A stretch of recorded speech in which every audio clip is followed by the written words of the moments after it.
Why critical thinking begins in the crib. Early childhood is when thinking, not just learning, begins. Preschool is the start of school, not prep for it. Brains are built not through passive instruction but through experience. The term preschool implies that formal learning starts later, as if the early years are merely preparation for what comes next. This perspective is profoundly misleading. The years before age 5 aren't just a warm-up, they provide a crucial window when the brain is most adept at learning. Not just memorizing facts, but also developing essential thinking skills. The science is clear. Young children's brains are biologically ready for exploration, analysis, and problem-solving. Acknowledging this doesn't mean imposing academic drills on toddlers. Instead, it involves creating environments that foster their innate curiosity to understand the world. From birth to around age 5, a child's brain forms over 1 million new neural connections every second.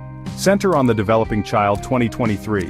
These connections are influenced by experiences, particularly social interactions, play, and exposure to new stimuli.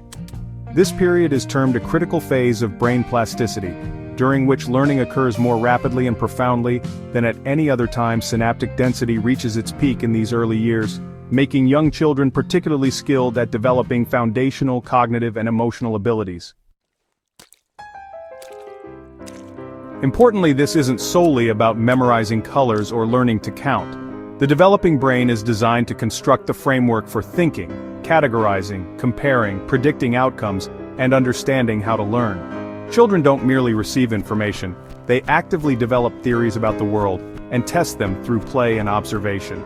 Alison Gopnik, a developmental psychologist, argues that young children resemble scientists more than sponges, constantly experimenting and drawing conclusions from their surroundings. The foundation for critical thinking, questioning, reasoning, evaluating, is established much earlier than most people think. Even infants exhibit signs of basic reasoning. For instance, studies have shown that babies look longer at outcomes that defy logical expectations, such as disappearing or floating objects. This indicates that they are not passive observers. They notice inconsistencies and are surprised by violations of natural laws. Toddlers and preschoolers build on this by asking questions, often exhaustively, to test their understanding. Why is the sky blue? Is not merely an expression of curiosity, it shows the development of a model of cause and effect.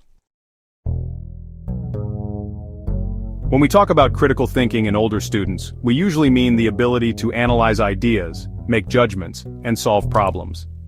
Open-ended play, storytelling, collaborative activities, and exploratory dialogue lay the groundwork for this ability in early childhood. What's often missing in early childhood settings isn't the capacity of the children, it's the recognition from adults that thinking, not just behavior, matters most. The term preschool implies that real learning begins in kindergarten or first grade. This outdated view affects how we design early learning programs.